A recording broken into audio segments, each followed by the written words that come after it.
మరి నేటి దినమున మనము 73వ కీర్తన మొదటి నుండి 14 వచనాలు ధ్యానం చేసుకుందాం. 73వ కీర్తన మొదటి నుండి 14 వచనాలు.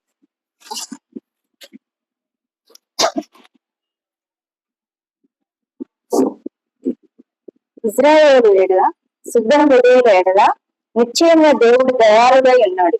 నా పాదము జారుటకు కొంచెమే తప్పెను, నా అడుగులు జార సిద్ధమాయను.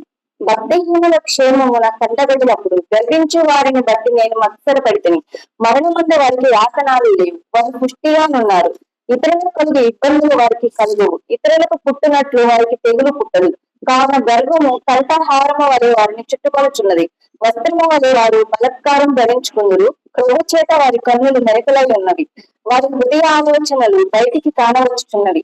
ఎగతాళి చేయొచ్చు బలత్కారం చేత జరుగు కీడును గురించి వారు మాటలాడుదురు, గర్వముగా మాట్లాడుదురు. ఆకాశము తట్టు వారి ముఖం ఎత్తుదురు. వారి నాలుక భూ సంచారం చేయను. వారి జనము వారి లక్ష్యం చేయను. వారి జలపానం సమృద్ధిగా చేయుదురు. దేవుడు ఎట్లా తెలుసుకును, మహోన్నతిని తెలియన్నదా అని వారు అనుకుంది. ఇదిగో ఇట్టివారు భక్తిహీనులు, వీరు ఎల్లప్పుడూ నిశ్చింత గల వారై ధనవృద్ధి చేసుకుందురు. నా హృదయమును నేను శుద్ధి చేసుకొని ఇందుటే వ్యర్థమే, నా చేతులు కడుక్కొని నిర్మలుగా ఇందుట వ్యర్థమే. దినమంతా నాకు బాధ కలుగుచున్నది, ప్రతి ఉదయం నాకు శిక్ష వచ్చుచున్నది. మరి ఈ కీర్తనాకారుని యొక్క ఈ విధానాన్ని మనం గమనిస్తే కనుక ఇక్కడ భక్తిహీనులకు దేవుని యందు భక్తి కలిగినటువంటి వారికి మధ్య ఉన్నటువంటి ఒక స్వయం సంభాషణ. స్వయం సంభాషణ అంటే ఏంటమ్మా? తనలో తను మాట్లాడుకోవడం. ఓకేనా? ఇలాంటి ఆలోచన విధానం మనలో కూడా ఉంటుంది. అర్థమవుతుందా? ఇలాంటి ఆలోచన విధానం మనకు కూడా కలిగి ఉంటుంది. ఏ సందర్భాల్లో కలిగి ఉంటుంది అనేది వివరంగా ఇక్కడ ఇచ్చి ఉన్నారు. ఓకేనా? చివరి 2 వచనాల ముందు చదువుతా చూడండి. దినమంతా నాకు బాధ కలుగుచున్నది, ప్రతి ఉదయం నాకు శిక్ష వచ్చుచున్నది. 14వ వచనంలో అంటే దినమంతా కూడా ఏం కలుగుతున్నది? ఎవరికి? ఎవరికమ్మా? ఇక్కడ ఇద్దరి గురించి మాట్లాడుకుంటున్నాం. భక్తిహీనులు, భక్తి పరులు. ఈ వచనం చెప్పింది ఎవరు? అంటే దేవుని యందు భయభక్తులు కలిగినటువంటి అతను చెప్తూ ఉన్నారు అనమాట. ఏమని? దినమంతా నాకు బాధ కలుగుచున్నది, ప్రతి ఉదయం నాకు శిక్ష వచ్చుచున్నది. కానీ అలాగే 13వ వచనం చూస్తే, నా హృదయం నేను శుద్ధి చేసుకొని ఉండుట వ్యర్థమే, అలాగే నా చేతులు కడుక్కొని నిర్మూలనై ఉండుట అంటే నిర్మలంగా ఉండటం, నిర్మలుడునై ఉండుట వ్యర్థమే. అంటే ఈయన ఎందుకు చెప్తున్నాడు ఈ మాటలు? అంటే దినమంతా కూడా నాకు బాధ కలుగుతుంది అంటే ఇది ఎట్లాంటి అర్థం చేసుకోవచ్చు అంటే, పొద్దున్నుంచి పడుకునేదాకా మనం అదే ఆలోచనలో ఉంటే బాధే కదా, అవునా కదా? బాధ కలుగుతున్నది. ఉదయాన నాకు శిక్ష వచ్చుచున్నది అంటే అర్థం ఏంటి? ఉదయాన శిక్ష రావడం అంటే సరిగా నిద్ర లేకపోవటం, ఆలోచనలతో సతమతం అవటం, కంగారు పట్టడం, భయపడటం, దిగులు పట్టడం, ఆ యొక్క ఫ్రస్ట్రేషన్ అంతా ఉదయాన్నే మన మీద మనకి హ్యాంగ్ ఓవర్ లాగా తలనొప్పిగా ఆ బాధను కలిగించటం ఈ విధంగా ఉంటుంది అనమాట. కాబట్టి ఈ రీతిగా ఉండకుండా ఉండాలంటే కనుక మొదటి వచనం చూడండి, అలా ఉండాలి మనం. ఏమనండి? ఇజ్రాయేలు ఎడల శుద్ధ హృదయుల ఎడల నిశ్చయముగా దేవుడు ఏమైనా దయాళుడై ఉన్నాడు. ఎవరు ఎడల? ఇజ్రాయేలు ఎడల శుద్ధ హృదయుల, అలాగే శుద్ధ హృదయుల ఎడల. అర్థమవుతుందా? ఇజ్రాయేల్ అంటే ఎవరు? దేవుడితో పోరాడి గెలిచిన వారు. అర్థమైనా? వారి ఎడల, అలాగే శుద్ధ హృదయం, హృదయ శుద్ధి గల వారు ధన్యులు, వారు దేవుని చూచారు. అవునా? అలాగే శుద్ధ హృదయం కలిగినటువంటి వారి ఎడల నిశ్చయముగా దేవుడు ఏమైనా దయాళుడై ఉన్నాడు. అంటే ఎలా ఉన్నాడు తెలుసా? 2వ వచనంలో ఉంటుంది అర్థం చూడండి. నా పాదములు జారుటకు కొంచెమే తప్పింది అంటే జారిపోనిలా దేవుడు. నా అడుగులు జార సిద్ధమాయను. పడిపోవడానికి సిద్ధమైపోయాం, జారడానికి ఇక రెడీగా ఉంది, స్లిప్ అయిపోతున్నాం, పడిపోతున్నాం. దేవుడు ఏం చేశాడు? జారనివ్వాల. ఎందుకంటే ఆయన ఎవరు? దయాళుడై ఉన్నాడు. అంటే ఇక్కడ ఉన్నటువంటి ఈ విషయాన్ని మనం కీర్తనకారుని యొక్క ఆలోచన విధానంలో చూస్తే కనుక ఏ రీతిగా తీసుకోవచ్చు అంటే, ఈ విషయాన్ని ఆయన ఈ లోకంలో సమస్తమును చూసి దేవుని ఎడల ఆయన భయభక్తుల్ని కోల్పోయే విధానం నుండి దేవుడు రక్షించుకున్న విధానాన్ని గమనించవచ్చు మనం ఇక్కడ. అర్థమవుతుందా? అయితే చూడండి, ఆయనకి ఎందుకు కాలు జారపోయింది, ఎందుకు అడుగులు జారపోయాయి అని చూడండి. భక్తిహీనుల క్షేమము నా కంటబడినప్పుడు గర్వించు వారిని బట్టి నేను అస్థిరపడితిని. అంటే భక్తిహీనులు ఎంతో సంతోషంగా, ఎంతో క్షేమంగా, ఎంతో దృఢంగా, ఎంతో సౌలభ్యంతో ఉంటారు వారు. అటువంటి వారిని చూసినప్పుడు మనలో కూడా అనిపిస్తుంది ఒక్కొక్కసారి, నేను దేవుణ్ణి ఫాలో అవుతున్నాను కదా, వాళ్ళు దేవుణ్ణి ఎరగని వారు కదా, వారు చూడ ఎంత సంతోషంగా ఉన్నారు, ఆ ఆనందం నాకు రావట్లేదే, అంత సంతోషంగా నేను లేనే అనడానికి మనకు యోగు గారు ఒక సమాధానం చెప్పుకుంటారు. ఒక చోట గడ్డి కొయ్యబడక మునుపు ఎలా ఉంటుందా, పచ్చగా ఉంటుంది, కానీ కోసిన తర్వాత అన్నిటికన్నా ముందు వాడిపోతుంది. అర్థమైందా? అన్నిటికన్నా ముందు వాడిపోతుంది. మరి ఇక్కడ చిన్న విషయాన్ని మనం గమనించాలి. దేవుడు శాశ్వతమైనటువంటి శోభాతిశయముగా ఉండటానికి మనల్ని ఏర్పరచుకొని ఉన్నాడు. ఆయన బహుతరములకు మనము ఎలా ఉండాలి, ఎలా ఉంటారమ్మా, శోభాతిశయముగా. అర్థమైందా? అంటే ఏంటి, మనం ఎలా జీవించాము అనేది లోకపరంగా చూసేటటువంటి వారి విషయం అయితే వారికి అనిపించవచ్చు, వీళ్ళు దేవుడు నమ్ముకొని వీళ్ళ కానీ ఏముందిలే. అర్థమైందా? కానీ దేవుని నమ్ముకున్నటువంటి వారు నిజముగా ఇజ్రాయేలుగా ఉంటే, నిజముగా శుద్ధ హృదయాన్ని కలిగి ఉంటే వారి అడుగులు తడబడవు, వారి పాదములు జారిపోవు. అర్థమైందా?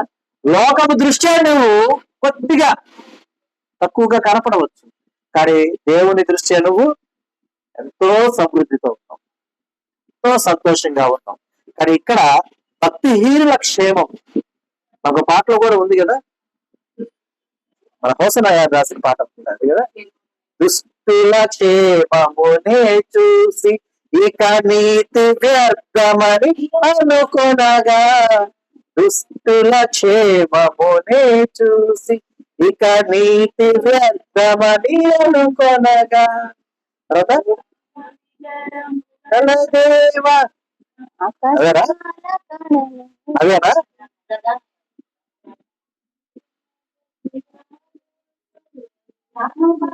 ఏం చూపించాడు, ఏం చూపించాడు, ఏమితో బలపరిచాడు, అనుభవాలతో బలపరిచాడు. ఏంటి ఆయన అనుభవాలు, ఎక్కడ ఆయన గౌరవం ఇచ్చారు, ఎక్కడన్నా గౌరవం ఇచ్చారా ఆయన? ఏమ్మా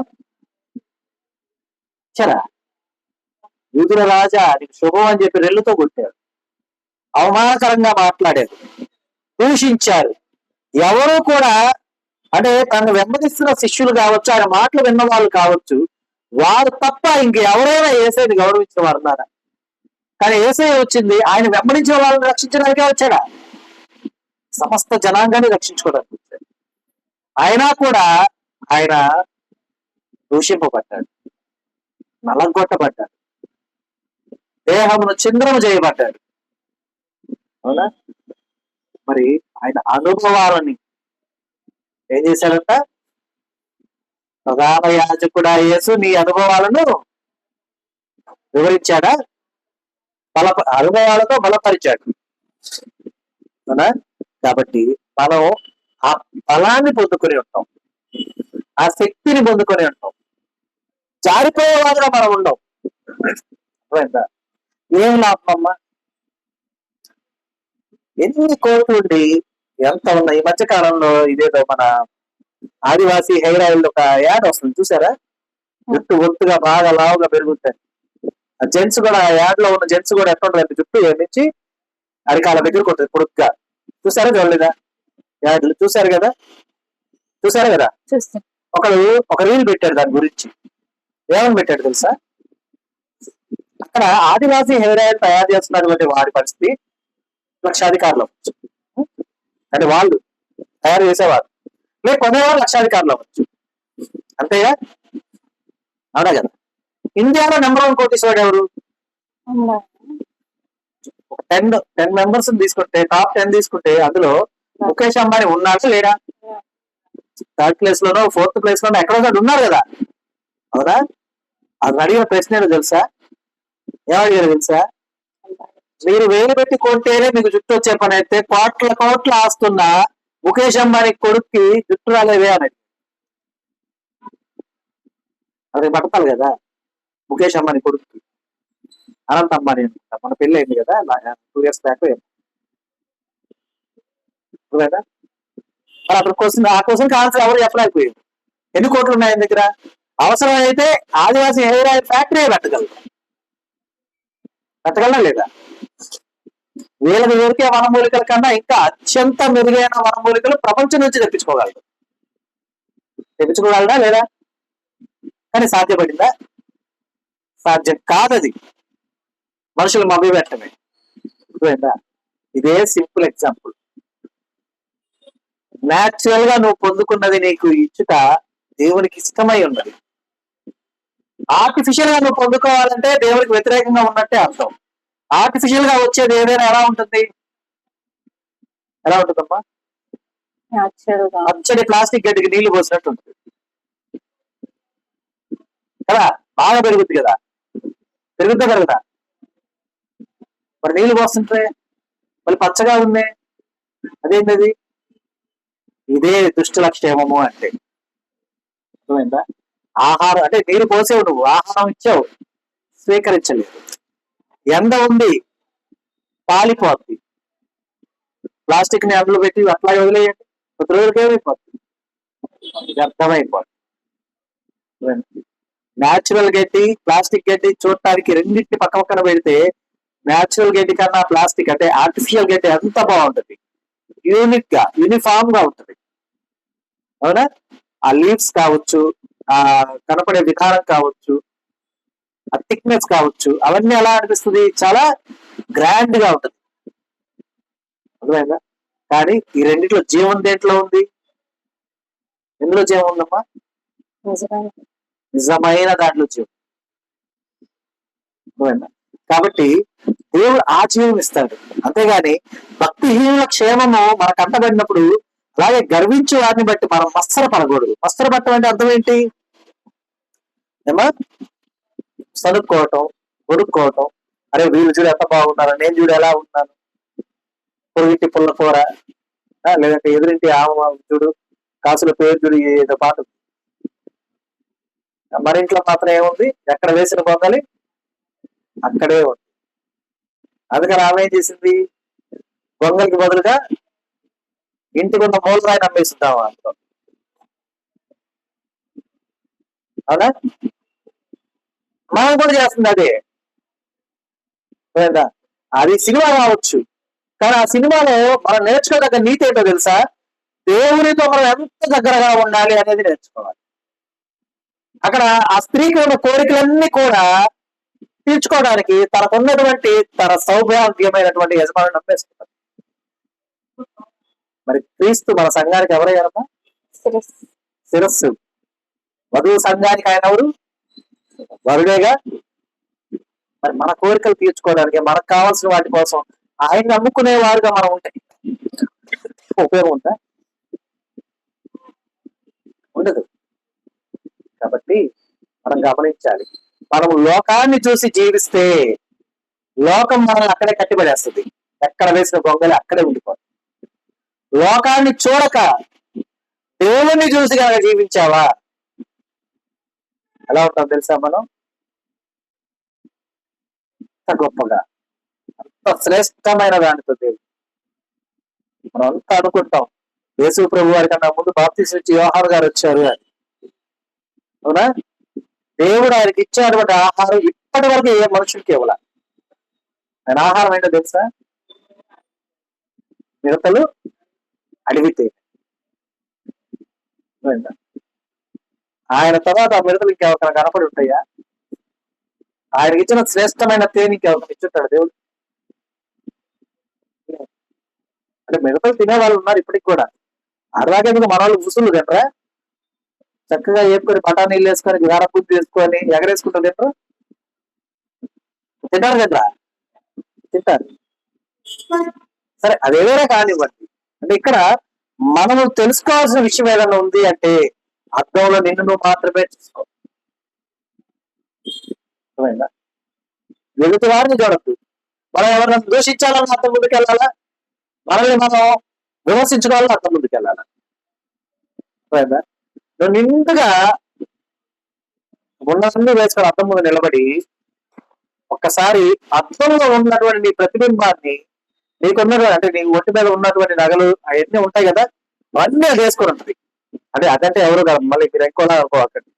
మీరు వేసుకుంటారు కానీ మీ ప్రతిబింబం కూడా వేసుకొని ఉంటుంది. అది అంటే అప్పుడు ప్రతిబింబాన్ని మళ్ళీ అన్నది మమ్మల్ని అన్న ఎవరు అనుకోవద్దు. ఓకేనా? ప్రతిబింబంకి అన్నీ ఉంటాయి, కానీ మీ ప్రతిబింబం ఆనందపడగలరా, ఆనందించగలుగుతా? ఇక్కడ మీరు మనసులో ఆనందపడతారు, కానీ నీ ప్రతిబింబానికి మనసు ఉందా? అది మనసులో ఆనందపడుద్దా? పడుద్దా? ఒక ప్లేట్ తీసుకుని ఒంటి మీద ఘాట్లు పెట్టుకున్నా ఆ ప్రతిబింబం అలాగే ఉంటది. నొప్పి నీకు తెలుసు, దానికి తెలీదు. లోకం కూడా అలాంటిదే. అయితే అవతలున్న ప్రతిబింబం నువ్వుగా ఉన్నావనుకో, ఈ పక్కన ఉన్న లోకం ఎలా ఉన్నా నీకు చలనం ఉండదు. నువ్వు హ్యాపీగా నువ్వు కనబరుచుకునే దేవుని ఎదుట నిలబడగలుగుతావు. నువ్వు అలా కాకుండా యువతలు ఉన్నటువంటి విధానంతో నాకు అవి కావాలి ఇవి కావాలనే ఆలోచనతో ఉన్నామా, మనం అవన్నీ పొందుకున్నాక నిద్ర ఉండదు. ఒక అతను పాపం ప్రతిరోజు దేవుణ్ణి అడుగుతున్నాడు అనమాట. ప్రతిరోజు అడుగుతున్నాడు, అయ్యా నాకు నువ్వు రోజు తినడానికి ఇస్తున్నావు, ఉండడానికి ఇల్లు ఉంది, అంతా బాగుంది, కానీ వాడు చూడు ఎంత రిచ్ గా ఉన్నాడు, నాకు ఆ డబ్బు లేదు ప్రభు, నాకు డబ్బు ఇయ్యాలి ఓన్లీ డబ్బే ప్రార్థన చేస్తాను. దేవుడు ఇచ్చాడు, సార్ తీసుకోకుండా అడుగుతున్నావు కదా అని చెప్పి ఏదో ఒక రూపాయలు ఇవ్వాలని చెప్పి ఇచ్చాడు. వాడు డబ్బు తీసుకొని ఇంట్లో పెట్టాడు. డబ్బున్న కానీ నిద్రలేదు.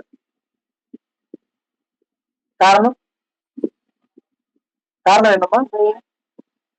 ఫస్ట్ రోజులేమో ఇది ఏం చేయాలి, ఎలా కొనాలి, ఏం ఉంచుకోవాలి, ఎలా జీవించాలని ఆలోచించాడు. తర్వాత నుంచి ఇది ఎవరు తీసుకెళ్తారని భయంతో నిద్రలేదు. కానీ దేవుడు ఇజ్రాయేలు దేవుడైతే, గుర్తుపెట్టు, నువ్వు ఇజ్రాయేలుగా ఉంటే, నీకు దేవుడై ఉంటే, నీకు శుద్ధ హృదయం ఉంటే, నీకు దేవుడై ఉంటే, నీ పాదము తొట్టిల్లకుండా, నీ అడుగు జారకుండా, నీ ఎడల దయ చూపుతూ, ఏ సమయంలో నీకు ఏం అవసరమో, నీకు ఏది ఎప్పుడు కావాలో ఆయనకు మాత్రమే తెలుసు, ఇంకెవరికి తెలుసు కదా. కేవలం దేవునికి మాత్రమే తెలుసు నీకు ఏది ఎప్పుడు అవసరం. ఇంకా నేను కన్న తల్లికి తెలీదు, నువ్వు కన్నా బిడ్డకి తెలియదు. కేవలం ఎవరికి తెలుసమ్మా? దేవునికి మాత్రమే తెలుసు. కాబట్టి ఆయన అధ్యక్షత మేరకు మనం ఉన్నామా, మనకు సమస్తము అందించేస్తారు దేవుడు. అంతేగాని అతను గర్వించుకోవాలి. ఎందుకంటే నాశనానికి ముందు గర్వం నడుస్తుంది. గర్వించే వారిని బట్టి మనం వస్త్రం బట్టి ఉపయోగమే ఉంది కదా.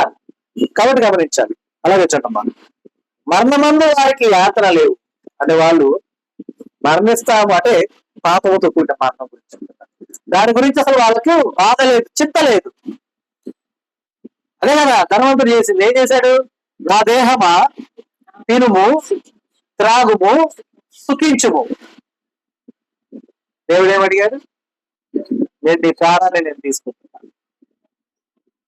అర్థమైందా? కాబట్టి వారు పుష్టిగా ఉంటారు.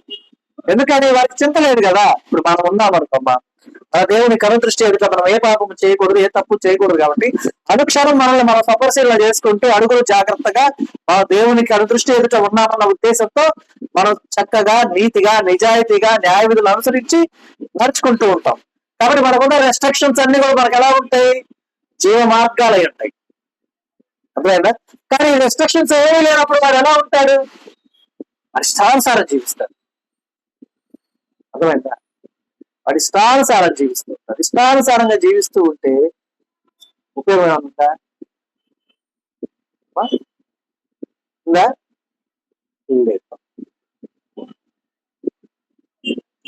ఎలా అంటే ఒక అడవిలో గాడిద ఉంది. ఆ అడవికి రాజు ఎవరు ఉంటారు? సింహం ఉంటుందా ఉండదా? అలాగే అన్ని జంతువులకి స్నేహితులు ఉంటారా ఉండరా?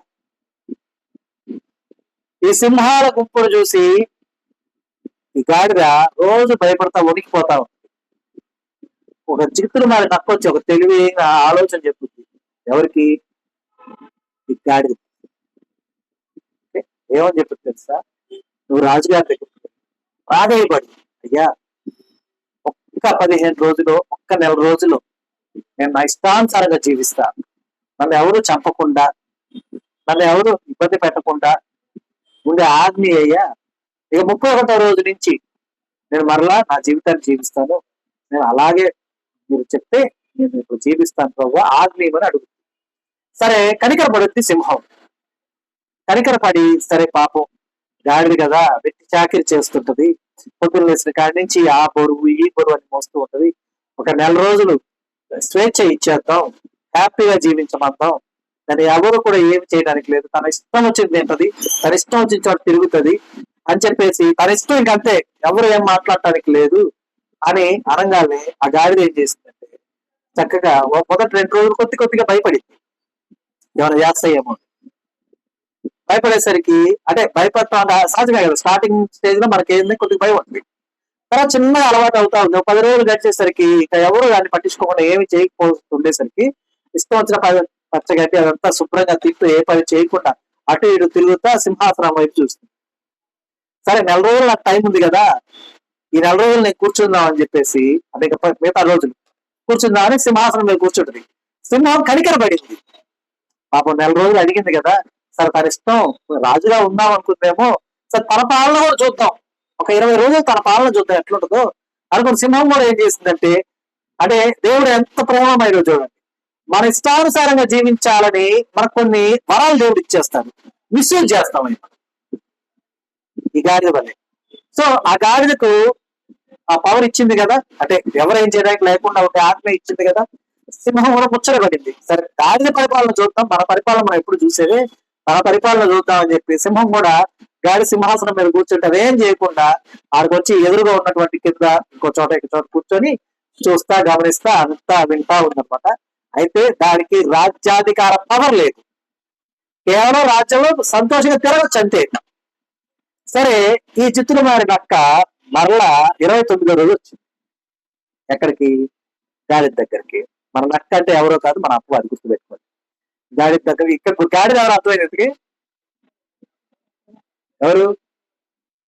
మరలా నక్క గాడిద దగ్గరకు వచ్చి ఒక మాట ఏమందంటే, నువ్వు సింహాసనం మీద కూర్చొని సింహం నిన్నేమనలా, నువ్వు పరిపాలన చేస్తున్నా నీ మాటకు ఒక మాట కూడా ఎదురు చెప్పాల.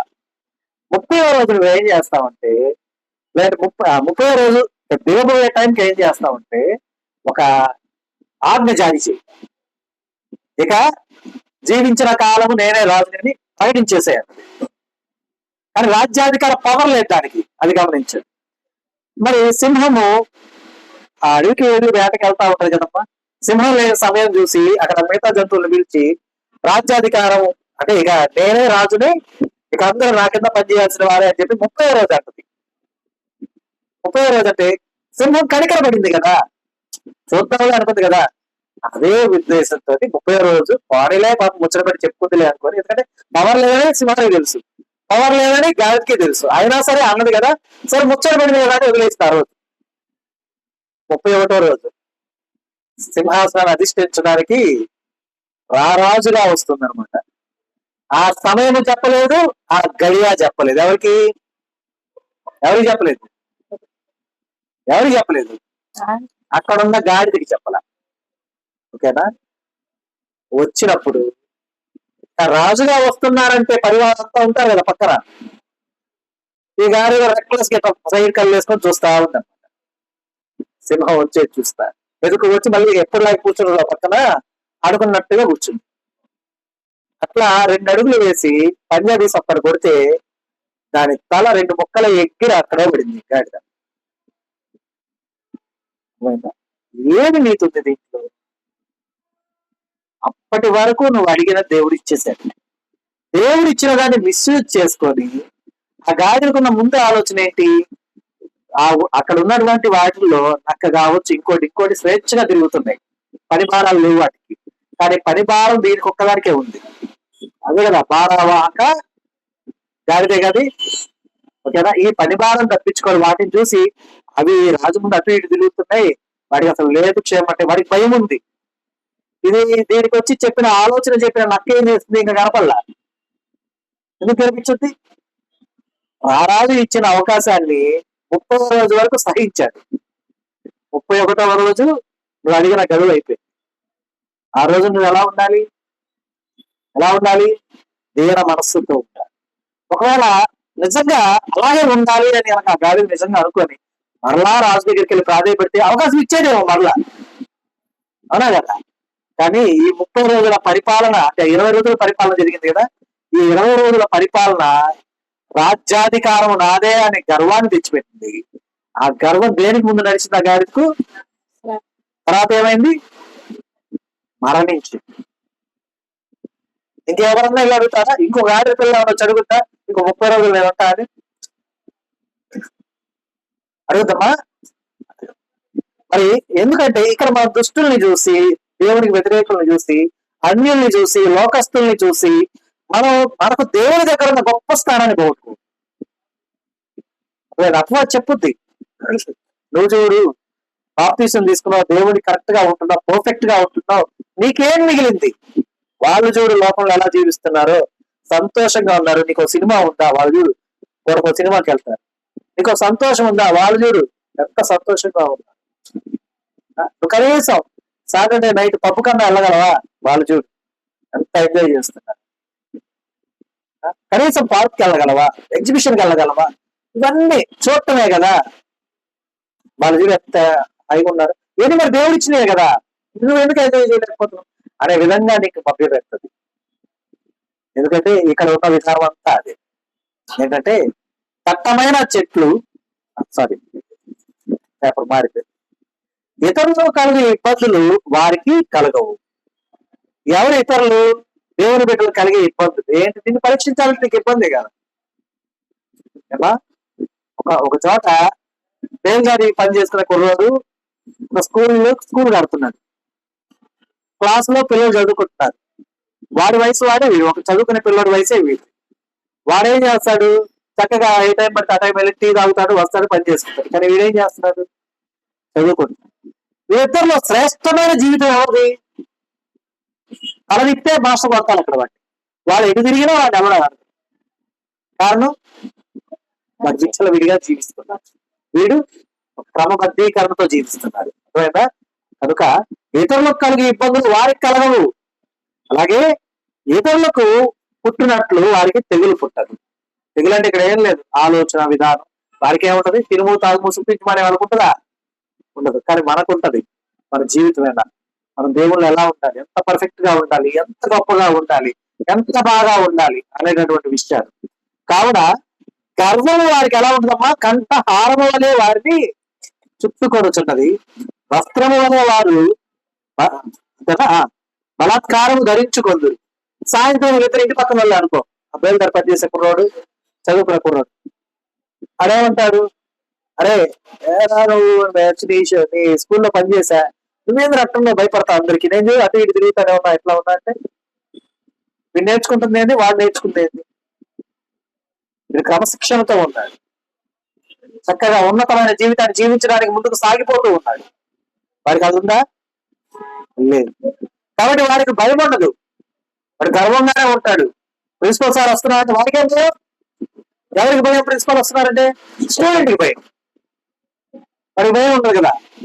కాబట్టి చూడండి, ఇంకా క్రొవ్వు చేత వారి కన్నులు మెరకలే ఉన్నవి. మెరకలే ఉంటాయంటే అర్థం ఏంటి? వాసిపోయి ఉన్నాయి. వాయడం నొప్పితో వాయడం కాదు, ఉబ్బే అంటారు కదా, కొవ్వుతో ఉన్నాయి అన్నమాట. వారి హృదయాలోచన బయటకి కారవచ్చుచున్నవి, ఎగతాళి చేయొచ్చు, బలాత్కారము చేత జరుగు కీడును గురించి వారు మాట్లాడదు, గర్వముగా మాట్లాడు. అంటే వారు మాట్లాడే ప్రతి దాంట్లో గర్వము, గర్విష్ఠుల యొక్క గర్వమును అనుచున్న దేవుడు. మనం గర్వంతో ఉండకూడదు. గర్వంతో ఉంటే ఏమొస్తున్నాం? ఏమొస్తుంది? లాభం ఏమైనా ఉందా? ఏమీ లేదు. గమనించాలి, చాలా తగ్గించుకోవాలి. ఆకాశము తట్టు వారు ముఖము ఎత్తుకుందరు అంటే ఎత్తుదురు, వారి నాలుక భూసంచారము చేయను. భూసంచారం చేయడం అంటే ఏంటి? మీరు మాట్లాడేది అలా వెళ్ళిపోద్ది అనమాట. అర్థమైందా? అంటే అక్కడ జరిగేది ఏముండదు, మీరు చెప్పేది వెళ్తుంది ప్రపంచంలో. అట్లా అంటే ఉన్నవి లేనివి అన్ని కూడా కలిపి చెప్పే విధానం అనమాట. వారి జనము వారి పక్షము చేయను, వారు జలపారము సమృద్ధిగా చేయదు. దేవుడు ఎట్లు తెలుసుకోను, మహోన్నతునికి తెలివి ఉన్నదా అని వారు అనుకుంటురు. ఇదిగో ఇట్టి వారు భక్తిహీనులు, వీరు ఎల్లప్పుడూ నిశ్చింత గలవారి ధనవృద్ధి చేసుకుంది. అంటే వీళ్ళకి భయం ఉండదు, టెన్షన్ ఉండదు. సంపాదన సంపాదన సంపాదన సంపాదన, ఎంత సంపాదించం, ఎంత దాచం అనే ఆలోచనే ఉంటుంది. అర్థమైందా? అందుకే దేవుడు అంటాడు, ఒకడు లోకమంతా సంపాదించుకొని చివరకు తన ప్రాణం పోగొట్టుకుంటే వాడికి ఏమి లాభం? అవునా కదా? మరి నీ సంపద సమృద్ధిగా ఉండాల్సింది ఎక్కడ? దేవుని దగ్గర. యుగయుగాల జీవితం దగ్గర ఉండాలి. అక్షయమైన చోటు ఉండాలా, అక్షయమైన చోటుకి నువ్వు వెళ్ళాలా. అక్కడ వెళ్తే ఎప్పుడు ఉపయోగం అంటే ఆనందంగా సంతోషంగా అనుభవించవా? ఇప్పుడు మనం ఉన్నామమ్మా, ఇప్పుడు మనం ఈ భూమి మీద చాలా సంపాదించుకుంటాం కష్టంతో, మన పిల్లల కోసం వాళ్ళ కోసం సంపాదించుకుంటాం. కానీ పిల్లలే లేని వారు సంపాదించే సంపాదన ఏమైపోతుంది తర్వాత? వారి బంధువుల పాలో లేదా ప్రభుత్వ పాలో అయిపోతుంది. అవునా? కానీ దేవుని దగ్గర సంపాదించుకునే సంపాదన మీకు ఎలా ఉంటది? ఎప్పుడు కూడా ఆనందంగా అనుభవించేలా ఉంటుంది. ఎందుకంటే అది శాశ్వతమైన జీవితం, శాశ్వత కాలం మనకు సమృద్ధిని ఇచ్చేది, సంతోషాన్ని ఇచ్చేది. అందుకే దేవుడు అలా ఎదిగిన వాళ్ళు, అలా ఫలించిన వాళ్ళు, అలా ఉన్నటువంటి వారు బహుతరములకు ఎలా ఉంటామా? శోభాతిశయముగా ఉంటాం. అర్థమైందా? కాబట్టి బహుతరములకు శోభాతిశయంగా ఉండాలంటే పక్కన వాళ్ళతో ఎప్పుడు కంపేర్ చేసుకోవాలి. ఈ కంపారిజన్ అంతా కూడా ఎక్కడ ఉండాలంటే నీతో అర్థం ఉంటుండాలి. అర్థమైందా? అర్థానికి ఉన్న గొప్ప విధానం తెలుసా మీకు? చాలా మంది అర్థం అంటే ఏదో మనం ముఖం చూసుకోవడానికి, తలదూకోవడానికి అనుకుంటారు. అర్థమైందా? కానీ నిజానికి అర్థం ఎంత గొప్పదంటే నా మాట్లాడే విధానాన్ని మార్చి. చిన్నప్పుడు నేను నా ఫ్రెండ్ ఒకరిని ఇమిటేట్ చేస్తా ఉన్నా, మేబీ 5-6 తరగతుల్లో. వాడికి సా పలకటం రాదు. ఇది ఒకసారి నేను చెప్పాను, మళ్ళీ చెప్తాను. సా పలకటం రాదు వాడికి. సా అంటే ఏమైందంటే నాలుగు బయటకు వచ్చింది వాడికి. సా సా అట్టొచ్చుద్ది. నేను వాడిని ఎగతాళి చేశాను. అట్లా వాడు కనపడ్డప్పుడల్లా అలా మాట్లాడతా నా సా పోయిందేటో వాడి సా వచ్చింది నాకు. అది నా సాగుకి వచ్చింది అనమాట. ఎందుకు? స్పష్టంగా మాట్లాడలేరు. 10th క్లాస్ వరకు ఇదే నా బాధ. మా ఇంకా హైలైట్ విషయం ఏంటి తెలుసా? మా సోషల్ సార్ ఏం చెప్పేవాడంటే టెక్స్ట్ బుక్ తీసి దాన్ని చదవబడేవాడు. సోషల్ లో వస్తే ఆ శాస్త్రవేత్తలు అది ఆ సాతప్ప ఇంకేవాడు కాడ. అదేనేమో చదువుతా ఉంటా, చుట్టూ నవ్వుతా ఉంటారు. నా ముఖం చూసి నవ్వితే నేను ఎక్కడ వాళ్ళు నడుస్తారో తిడతారో అని వాళ్ళు భయంతో ఇదిగో ఇప్పుడు మన ఇస్తారాన్ని నవ్వుకుంటున్నట్టు తలదించుకొని బుక్ అర్థం పెట్టుకొని నవ్వుకుంటా ఉంటాడు అనమాట. వాళ్ళతో పాటు మా రఫీ సార్, సోషల్ సార్, ఆయన నవ్వుతుంటాడు. ఎక్కడేమో నాకు కోపం వస్తుంది. సరే, ఇది ఇలా జరుగుతూ ఉంది అనమాట 10th అంతా.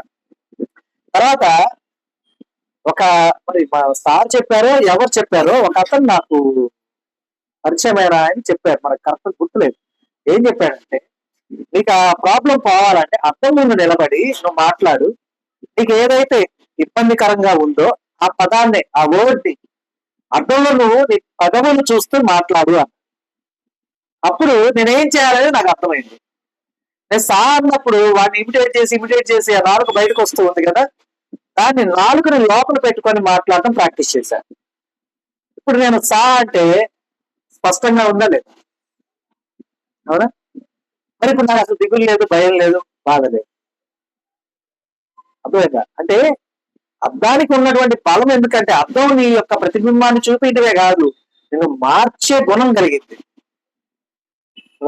నేను మార్పు మొదలవ్వాలి అంటే నీవు చూసుకోవాలి, నువ్వు పరిశీలించుకోవాలి, నువ్వు మార్చుకోవాలి. నువ్వు మార్చుకోవాలంటే నీ కన్ను ఎదుట నువ్వే ఉండాలి. ఇంకొకళ్ళు ఉండదు. అర్థమైందా? నీ కళ్ళు ఎదుట ఎవరు ఉండాలి? మనల్ని ఎవరైనా సరే మనల్ని మనం మార్చుకోవాలి అని అనుకుంటే మన ఎదుట మనమే ఉండాలి. అర్థమైందా? ఇప్పుడు నేను సపోజ్ నేను ఎవరితో ఇక్కడ ఉన్నటువంటి వారితో కంపేర్ చేసుకుని నేను మారాలి అని నేను పరిశుద్ధమం లాగా అంటే పరిశుద్ధమం కంపేర్ చేసుకుని మారాలి అనుకున్నాను అనుకో, అలా మారితే ఏమవుతుంది? అమ్మం కదా కొద్దిగా స్పీడ్ రావడం అవుతుంది. అంతేగా? అంతకు మించి ఏం మార్చుకోగలుగుతాను నేను అమ్మమ్మ దగ్గర? చెప్పండి. ఇంకా అంటే చికెన్ నవ్వటం నేర్చుకోవచ్చు, మార్చుకోవచ్చు. అమ్మమ్మ అంతే కదా. కాబట్టి ఇక్కడ మార్పు నాకు కావాలని ఎవరైనా అనుకుంటే, నిజంగా అనుకుంటే వారిని వారితోనే కంపేర్ చేసుకోవాలి, ఎవరితో కంపేర్ చేసుకోవాలి. ఎందుకంటే నీ యొక్క భక్తి విధానం నేను ఎప్పుడు విమర్శిస్తుంది.